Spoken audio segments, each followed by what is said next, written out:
वातावरण एसआर आदर्श स्कूल के online platform में आप सभी का हार्दिक स्वागत एवं अभिनंदन है।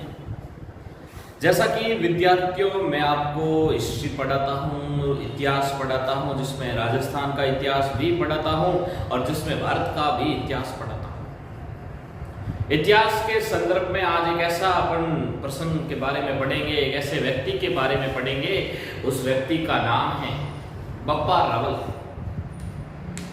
ये बप्पा रावल था कौन, ये कहाँ का शासक था, इसके उपनाम क्या थे, इसने क्या काम किया था, इस सारी जानकारी ये पूरी सारी जानकारी अभी इसी वीडियो के अंदर अपन प्राप्त करेंगे।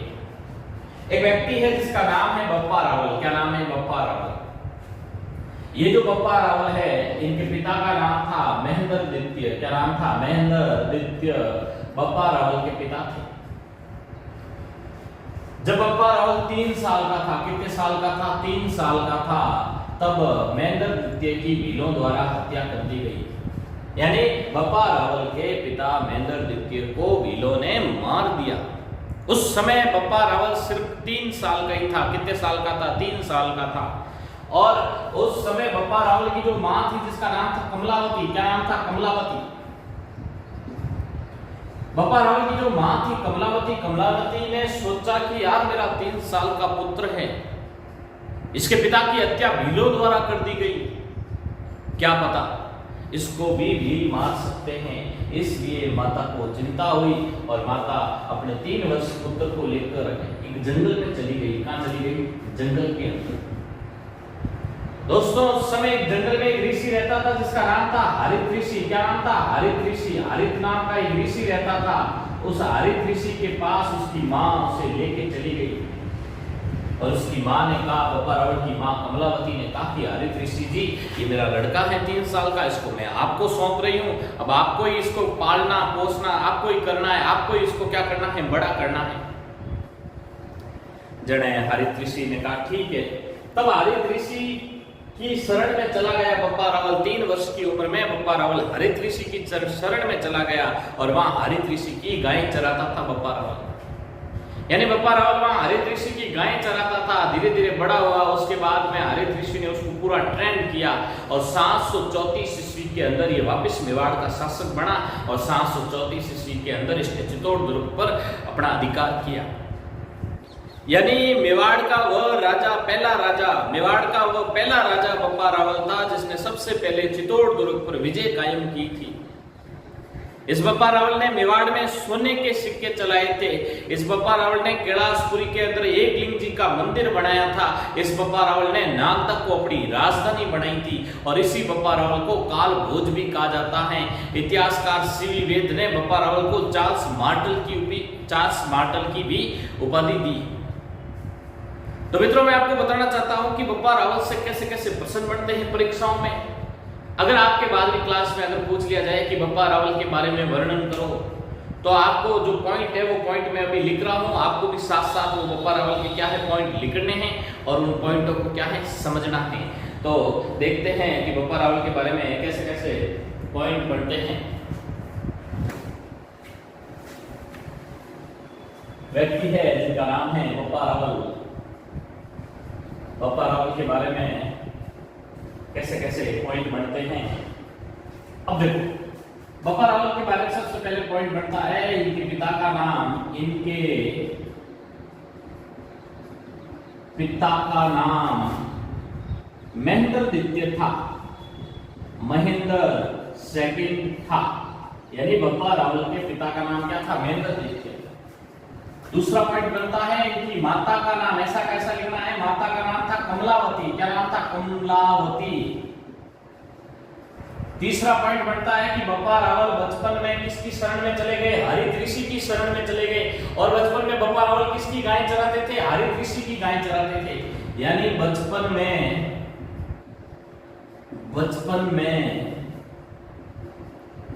बप्पा रावल हरित ऋषि की शरण में चले गए और वह हरित ऋषि की गायें चराते थे और वह हरित ऋषि की गायें चराते थे। क्या चराते थे? गायें। गायें कैसे चराते हैं आपको पता है ना? तो हरित ऋषि की क्या है? गायें चराते थे।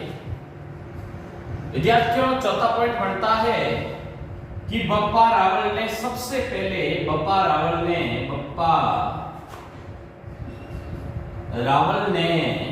सबसे पहले मेवाड़ में सोने के सिक्के चलाए। सबसे पहले मेवाड़ में सोने के सिक्के किसने चलाए? बप्पा रावल ने चलाए। सोने के सिक्के चलाए सबसे पहले बप्पा रावल ने।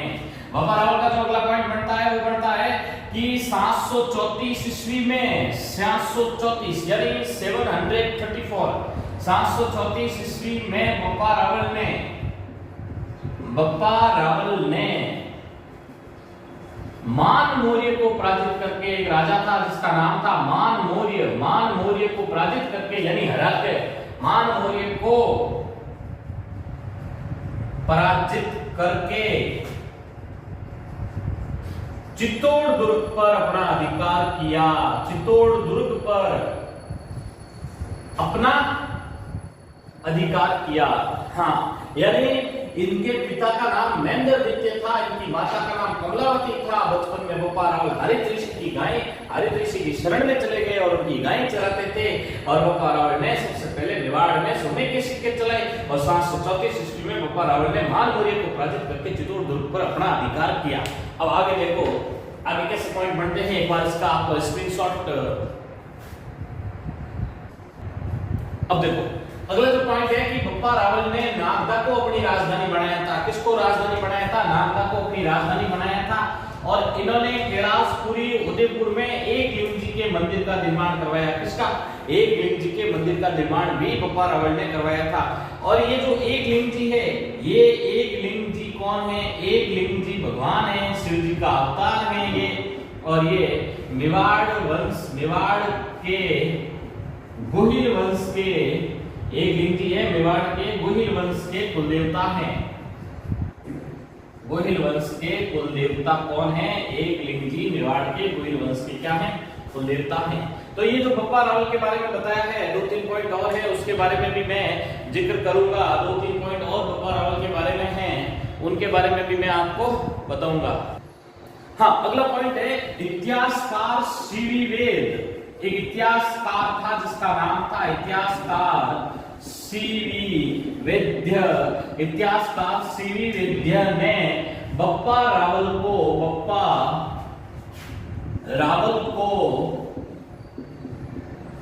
चार्ल्स मार्टल की उपाधि दी। इतिहासकार सीवी वैद्य ने बप्पा रावल को चार्ल्स मार्टल की उपाधि दी। किसने? इतिहासकार सीवी वैद्य ने। अगला पॉइंट है बप्पा रावल, ये पॉइंट है अगला पॉइंट है बप्पा रावल ने हिंदुआ सूरज की उपाधि धारण की थी। यानी बप्पा रावल ने हिंदुआ सूरज की उपाधि धारण की थी। और लास्ट पॉइंट है बप्पा रावल का कि बप्पा रावल को कुछ इतिहासकार काल भोज के नाम से भी जानते हैं। लास्ट पॉइंट है बप्पा रावल को कुछ इतिहासकार काल भोज के नाम से भी जानते हैं। तो ये जो बेसिक जो जानकारी बताई मित्रों, मैंने आपको बप्पा रावल के बारे में बताई। ऐसा कैसे पॉइंट के अकॉर्डिंग लिखोगे आप और अपनी लेखन शैली अच्छी होगी तो आपके कोई भी टीचर नंबर नहीं काट सकेगा। देखो, जब भी आप चाहे बोर्ड का एग्जाम हो, चाहे कंपटीशन एग्जाम हो, चाहे कोई भी पेपर हो, जब आप पेपर करते हो उस समय विद्यार्थियों पेपर को पूरा पढ़ो।